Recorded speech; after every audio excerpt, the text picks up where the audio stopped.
सो next question पे move on करते हैं कि every continuous function is a Riemann integrable.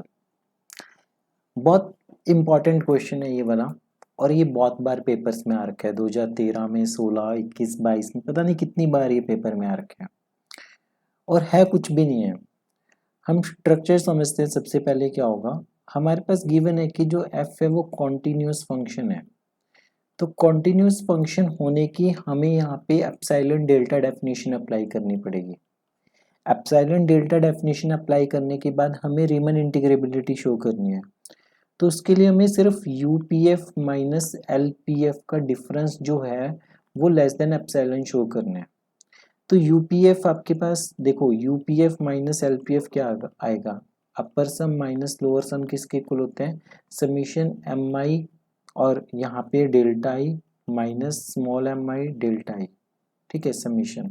तो समीशन आ गया आपके पास M I minus small M I into delta I, ये बन गया। अब सिर्फ ये जो डेल्टा आई है और ये जो ये वाला पार्ट है, इनके ऊपर ये कंडीशंस आएंगी कुछ आपके पास। वो कंडीशंस आएंगी कॉन्टिन्यूस फंक्शन की डेफिनेशन से। तो हमें यही थ्योरम बिल्डअप करनी है। समझ के करोगे तो ये चीज बहुत लॉन्ग टाइम तक याद रहेगी आपको। ठीक है, तो सबसे पहले हमारे पास है, हम कंसिडर कर लेते हैं कि हमारे पास एक फंक्शन कॉन्टिन्यूस फंक्शन है। एफ आपके पास क्या है, कॉन्टिन्यूस फंक्शन है किसी क्लोज इंटरवल के ऊपर। Continuous function on close interval A to B, close interval A to B के ऊपर। ठीक है, अगर ये क्लोज इंटरवल पे कॉन्टिन्यूस होता है तो इसका मतलब ये फंक्शन आपके पास यूनिफॉर्मली कॉन्टिन्यूस होता है। ये फंक्शन क्या बनेगा, यूनिफॉर्मली कॉन्टिन्यूस बनेगा ये आपके पास। अगर यूनिफॉर्मली कॉन्टिन्यूस है तो इसका मतलब है एप्सिलॉन डेफिनेशन क्या बोलती है कि for given epsilon greater than 0 there exist delta greater than 0।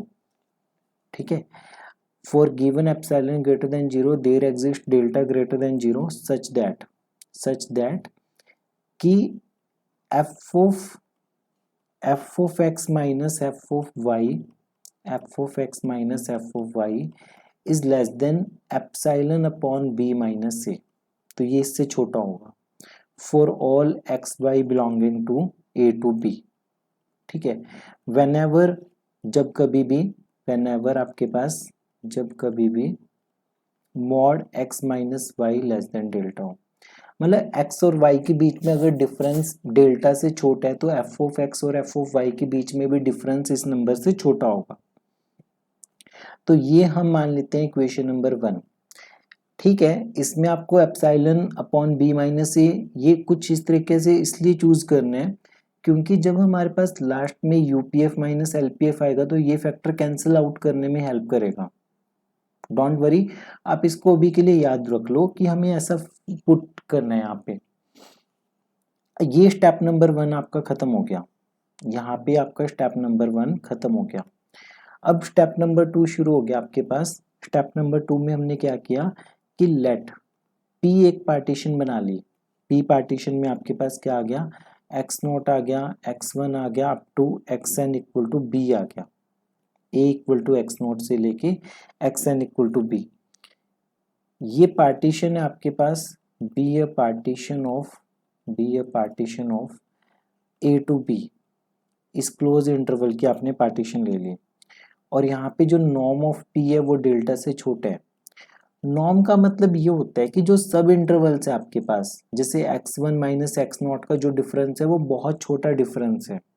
ठीक है, तो अब क्योंकि फंक्शन कॉन्टिन्यूस है, एक थ्योरम है ये आपके पास, बिकॉज जो f है f इज कॉन्टिन्यूस, f आपके पास क्या है, कॉन्टिन्यूस है। ठीक है, कॉन्टिन्यूस किसके ऊपर है, क्लोज इंटरवल के ऊपर है। तो इसका मतलब f जो है वो कॉन्टिन्यूस है किसी भी सब इंटरवल के ऊपर, जैसे xi माइनस 1 से लेके xi पे, ये इस पे भी कॉन्टिन्यूस है। तो इसलिए जो f ऑफ x है, f of x attain it's greatest lower bound and least upper bound. ठीक है, ये अपना लोअर बाउंड और अपर बाउंड मान लेते हैं कि सी आई और डी आई पॉइंट्स के ऊपर अटेन करेगा, इसके अंदर इस इंटरवल में ये सी आई और डी आई पॉइंट के ऊपर अपना लोअर बाउंड और अपर बाउंड अटेन करेगा।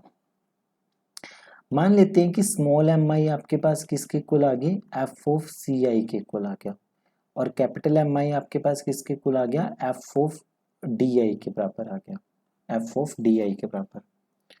तो ये बनेगा आपके पास एफ ऑफ डी आई। ठीक है, अब capital M I minus small M आई, तो इसका मतलब क्या बनेगा आपके पास, इसे लिख सकते हैं F of D I minus F of C I, और ये less than epsilon upon B minus A से छोटा है। क्यों, देखो ना, याद करो, F of D I minus F of C I हमेशा किससे छोटा है, इससे छोटा है, तो इसलिए हमने इसका यूज किया। तो ये यहाँ पे हमने इक्वेशन नंबर 2 डाल दी और यहाँ पे हमारा स्टेप नंबर 2 कंप्लीट हो गया। स्ट्रक्चर क्या बनाई, पी पार्टीशन कॉन्टिन्यूस है, यूनिफॉर्म कॉन्टिन्यूस होगा, lower bound upper bound attain करेगा, small M I lower bound, capital M I upper bound, इनका डिफरेंस। तो ये बेसिक से स्टेप्स तो थे आपके पास। थर्ड स्टेप है कि UPF minus LPF, upper sum minus lower sum of function F. तो ये किसके इक्वल आ जाएगा, summation capital M I minus small M I into delta I. ठीक है, तो इसे कैसे लिखेंगे, 2 का यूज करो, ये number epsilon upon B minus A से छोटा है, तो ये नंबर भी epsilon upon B minus A से छोटा होगा, तो epsilon upon B minus A से छोटा आ गया, समीशन डेल्टा आई, आई कहाँ से कहाँ रन कर रहे हैं, 1 से n तक, less than epsilon upon B minus A, और ये बी माइनस ए, तो ये कैंसिल आउट हो गया आपके पास, ये लेस देन एप्सिलॉन आ गया, ये लेस देन एप्सिलॉन आ गया। We are done. तो for given epsilon greater than 0, difference between upper sum and lower sum is less than epsilon, hence जो f है वो आपके पास क्या हो गया, f इज रीमान इंटीग्रेबल, जो फंक्शन है वो आपके पास रीमान इंटीग्रेबल बन गया। एक बार फिर से इसकी स्ट्रक्चर समझो आप लोग। स्ट्रक्चर ये है कि फर्स्ट स्टेप में हमने क्या किया, फर्स्ट स्टेप में हमने फंक्शन कॉन्टिन्यूस था, यूनिफॉर्मली कॉन्टिन्यूस हो जाएगा, तो यूनिफॉर्मली कॉन्टिन्यूटी की आपने एप्सिलॉन वाली डेफिनेशन अप्लाई कर दी।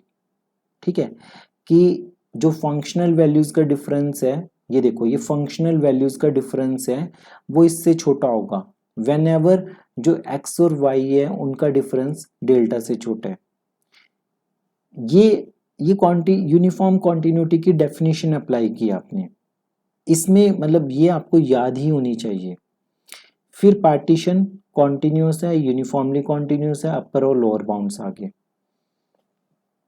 तो जो capital M I upper bound minus lower bound का जो डिफरेंस है वो epsilon upon B minus A से छोटा हो जाएगा। यूपीएफ माइनस एलपीएफ जब आप करोगे तो वो एप्सिलॉन से छोटा आ गया। ठीक है, तो ये आपके पास डार्बोक्स थ्योरम यही तो कहती है, अगर ये वाली चीज होल्ड कर जाए तो इसका मतलब फंक्शन आपके पास रीमान इंटीग्रेबल है।